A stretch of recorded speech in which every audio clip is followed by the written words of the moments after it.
আমাৰ এতিয়া ৰেজিয়াই বাচিব মাছ বেছি কাম দি দিছোঁ আৰু ইমান ডাঙৰ ডাঙৰ মাছ বাচিব এতিয়া কাম দি দিছোঁ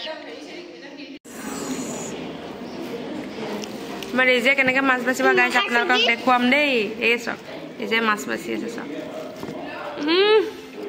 হেল্ল' গাইজ ফুৰিব আহি চকীখন ভাঙিলে এয়া গাইছ মই এইবোৰ যত্নকৈ কাম নকৰোঁ আপোনালোকে জানে চব ৰেজিয়াৰ কাম আপুনি নেখাবা দেই যাম ভাঙিছোঁ হয় কালি বঙাটো ভাঙিছে কিন্তু হয় দিছোঁ নাকাৰে গাইছ মই এইবোৰ কাম কৰিবই নোৱাৰোঁ সম্ভৱ ৰেজিয়াই মোক এনে ব্লেম দি আছে জপিয়াই দিম এতিয়া বিল্ডিঙৰ পৰা জপিয়াই দে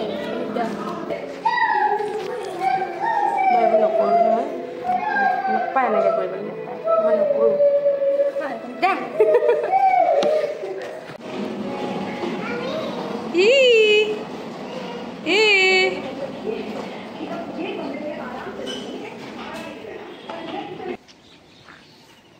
যোৰহাটলৈ অহাৰ পিছত ইমানে বৰষুণ আৰু যিহেতু আমি চকিয়ালৰ পৰা আহিছোঁ তাৰ কাপোৰবোৰ বহুত লেতেৰা হৈ আছিলে সেইবোৰ ধুই দিলোঁ ধুই ৰ'দত দি দিছোঁ